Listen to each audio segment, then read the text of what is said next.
मेरे प्यार प्रसाद, आज हम आप लोग को बताने वाले हैं फिजिक्स का वो तमाम सारे 35 प्रश्न जो कि बहुत ज़्यादा खास प्रश्न है। और मॉडल सेट 1 का ये तमाम सारे 35 प्रश्न हैं। तो जो भी छात्र अभी तक चैनल को लाइक नहीं किए होंगे वो जल्दी से जल्दी चैनल को लाइक कर देंगे और घंटी का बटन दबा करके चैनल को सब्सक्राइब जरूर कर लेंगे। तो चलिए मेरे प्यार छात्र, हम इस वीडियो के माध्यम से बताने वाले हैं आप लोग को हिंदी एंड इंग्लिश दोनों तरह से प्रश्न आप लोग को इसमें दिया गया है। तो जो भी छात्र को अगर हिंदी प्रश्न आ रहा है समझ में तो हिंदी पढ़ लें, अगर हिंदी समझ में नहीं आ रहा है तो इंग्लिश पढ़ लें। इसमें दोनों तरह के क्वेश्चन मौजूद है। तो चलिए हम बिना विलंब किए अपने इस क्लास को हम स्टार्ट करेंगे कि जब प्रकाश की एक किरण ग्लास स्लेब में प्रवेश करती है तो इसका तरंगदैर्घ्य क्या होता है।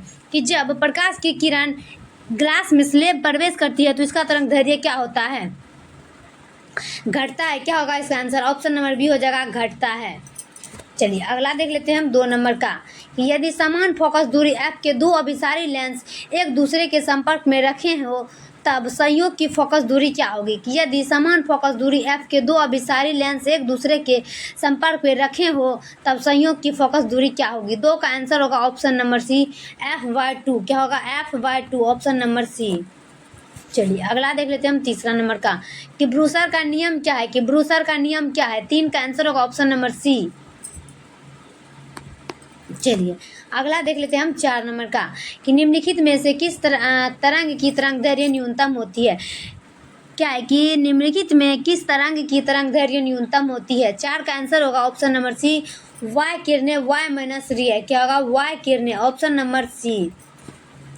चलिए अगला देखते हैं हम 5 का कि समतल दर्पण की वक्रता त्रिज्या क्या होती है। समतल दर्पण की वक्रता त्रिज्या क्या होती है? अनंत, इन्फिनिटी। क्या होगा? इन्फिनिटी, ऑप्शन नंबर ए।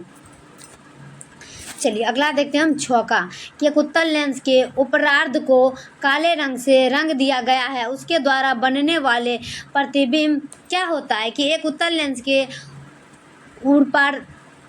ऊर्ध्वार्ध को काले रंग से रंग दिया गया तो उसके द्वारा बनने वाले प्रतिबिंब को क्या कहा जाता है। 6 का आंसर होगा ऑप्शन नंबर सी, तीव्रता कम होगी। क्या होगा? तीव्रता कम होगी, ऑप्शन नंबर सी। 7 का कि एक लेंस u बराबर 1.5 की आयु में फोकस दूरी 20 सेंटीमीटर है। 1.5 अपवर्तनांक वाले माध्यम में उस लेंस की फोकस दूरी क्या होगी। एक लेंस u बराबर 1.5 की वायु में फोकस दूरी 20 सेंटीमीटर है। 1.5 अपवर्तनांक वाले माध्यम उस लेंस की फोकस दूरी क्या होगी। 7 का आंसर होगा ऑप्शन नंबर डी, अनंत। चलिए अगला देख लेते हैं हम 8 का कि विद्युतीय परिपथ के किसी बिंदु पर सभी धाराओं का बीजगणित योग होता है। कि विद्युतीय परिपथ के किसी बिंदु पर सभी धाराओं का बीजगणित योग होता है। 8 का आंसर होगा ऑप्शन नंबर सी, शून्य होता है। क्या होगा? शून्य होता है, ऑप्शन नंबर सी। 9 का कि किलोवाट घंटा मात्रक होता है। कि किलोवाट घंटा मात्रक होता है ऊर्जा का, एनर्जी। क्या होगा? ऊर्जा का एनर्जी, ऑप्शन नंबर ए। चलिए अगला देखते हैं हम 10 का कि विद्युत परिपथ की शक्ति क्या होती है। विद्युत परिपथ की शक्ति क्या होती है। 10 का आंसर होगा ऑप्शन नंबर सी, v²/r। क्या होगा? v²/r, option number C. चलिए अगला देखते हैं हम 11 का कि लेंस का नियम संबंध क्या है। कि लेंस का नियम संबंध क्या है। 11 का आंसर होगा ऑप्शन नंबर सी, ऊर्जा से एनर्जी, ऊर्जा से एनर्जी से, ऑप्शन नंबर सी। चलिए 12 का कि चल कुंडली धारा मापी की सुग्राहिता बढ़ाई जा सकती है। कि चल कुंडली धारा मापी की सुग्राहिता बढ़ाई जा सकती है। 12 का आंसर होगा option number C, option number C में कुंडली का क्षेत्रफल बढ़ाकर, कुंडली का क्षेत्रफल बढ़ाकर, ऑप्शन नंबर सी। 13 का कि किसी कुंडली के स्वप्रेरकत्व की माप होती है। कि किसी कुंडली के स्वप्रेरकत्व की माप होती है। 13 का आंसर होगा ऑप्शन नंबर ए, विद्युतीय जड़त्व की। क्या होगा? विद्युतीय जड़त्व की, ऑप्शन नंबर ए। चलिए 14 का कि मुक्त आकाश का परावैद्युतांक होता है। कि मुक्त आकाश का परावैद्युतांक होता है। 14 का आंसर होगा ऑप्शन नंबर ए, 8.85 × 10⁻12 centimetre, 8.85 × 10⁻12 c² n -1 m-2, option number ए। चलिए अगला देखते हैं हम 15 का कि 64 सामान्य बूंदे जिनमें प्रत्येक की धाराएं 5 UFI मिलकर एक बड़ा बूंद बनाते हैं। बड़े बूंद की धारिता क्या होगी? कि 64 सामान्य बूंद जिसमें प्रत्येक की धाराएं 5 UFI मिलाकर एक बड़ा बूंद बनाते हैं। बड़े बूंद की धारिता क्या होगी? 15 का आंसर होगा option number B. Option number 20 UV। क्या होगा? 20 UV। Option number B. चलिए अगला देख लेते हैं हम 16 का। एक कूलम्ब आवेश कितने यीशु के बराबर होता है? कि एक कूलम्ब आवेश कितने यीशु के बराबर होता है? कि how many ESU is equal to 1 coulomb charge? इसका आंसर होगा 16 का option number A 3 × 10⁻9। Option number ए।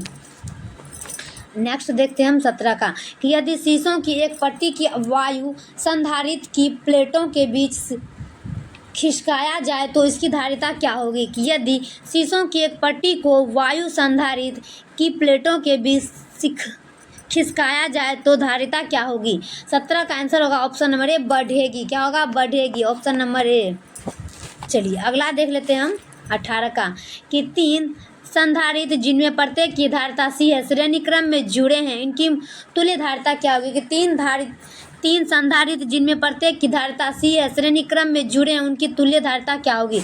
18 का आंसर होगा option number C C/3। C/3। Option number C C/3। चलिए 19 का। कि चुंबकशीलता की विमा क्या है? चुंबकशीलता की विमा क्या है? MLT - 21 - 2। ऑप्शन नंबर ए। चलिए 20 का देख लेते हैं। कि लोहे का परमाणु क्या है? Iron Anthony's. क्या होगा? लोहे की परमाणु क्या है? कि आयरन एंटोनीज। क्या होगा? 20 का आंसर ऑप्शन नंबर सी लोहे चुंबकीय। क्या होगा? लोहे चुंबकीय। ऑप्शन नंबर सी। 21 का। कि SI पद्धति में चुंबकशीलता का मात्रक क्या होगा? SI पद्धति में चुंबकशीलता का मात्रक होता है हेनरी मीटर। क्या होगा? हेनरी/मीटर। ऑप्शन नंबर सी। 22 का। कि आयाम मांडुलन सूचांक का मान क्या होता है? आयाम मांडुलन सूचांक का मान क्या होता है? 22 का आंसर होगा ऑप्शन नंबर सी 0 तथा 1 के बीच। 0 तथा 1 के बीच। ऑप्शन नंबर सी। 23 का। कि N-P, P-N ट्रांजिस्टर की क्रिया में उत्सर्जक धारा I, आधार धारा IB तथा संग्राहक धारा IC में संबंध है। कि N-P-N ट्रांजिस्टर की क्रिया में उत्सर्जक धारा IE, आधार धारा IB तथा संग्राहक धारा IC में संबंध होता है। तो इसका आंसर होगा ऑप्शन नंबर ए IC = IE - IB। Option number ए। चलिए अगला देखते हैं हम 24 का। कि ताप बढ़ने के साथ अर्धचालक का प्रतिरोध क्या होता है? कि ताप बढ़ने के साथ अर्धचालक का प्रतिरोध क्या होता है? 24 का आंसर होगा ऑप्शन नंबर बी घटता है। ऑप्शन नंबर बी घटता है। चलिए अगला देख लेते हैं हम 25 का। कि चित्र में दिखाया गया लॉजिकल गेट है। कि चित्र में दिखाया गया लॉजिकल गेट है AND। Option number D. चलिए अगला देखते हैं हम 26 का। कि हाइड्रोजन बम आधारित है। Hydrogen bomb is based. क्या होगा? Hydrogen bomb is based. 26 का आंसर होगा ऑप्शन नंबर सी विखंडन व संगयन दोनों पर। विखंडन व संगयन दोनों पर। ऑप्शन नंबर सी। 27 का। सबसे अधिक आवृत्ति होती है। सबसे अधिक आवृत्ति होती है वाय किरणें की -वाय किरणें की। ऑप्शन नंबर ए। चलिए 28 का। कि डायोड का उपयोग करते हैं दृष्टिकारी की भांति। ऑप्शन नंबर सी दृष्टिकारी की भांति। 29 का। कि डेल्टा तरंगदैर्घ्य वाले फोटोन की ऊर्जा होती है। डेल्टा तरंगदैर्घ्य फोटोन की ऊर्जा होती है। 29 का आंसर होगा ऑप्शन नंबर डी hc/डेल्टा। Option number D. चलिए 30 नंबर का देख लेंगे। कि निम्नलिखित में कौन सा फोटोन के संकेत को व्यक्त करता है? कि निम्नलिखित में कौन सा फोटोन के संकेत को व्यक्त करता है? 30 का आंसर ऑप्शन नंबर सी h/डेल्टा। Option number C. 31 का। कि प्रकाशीय संचरण में प्रकाश स्रोत के रूप में प्रयुक्त होता है। कि प्रकाशीय संचरण में प्रकाश स्रोत के रूप में प्रयुक्त होता है। 31 का आंसर होगा ऑप्शन नंबर सी फोटोडायोड। क्या होगा? फोटोडायोड। Option number C. चलिए अगला देखते हैं 32 का। कि समान स्थिति में 2 इलेक्ट्रॉन तथा 2 प्रोटॉन के बीच लगने वाले बल का अनुपात क्या होगा? कि समान स्थिति में 2 इलेक्ट्रॉन तथा 2 प्रोटॉन के बीच लगने वाले बल का अनुपात क्या होगा?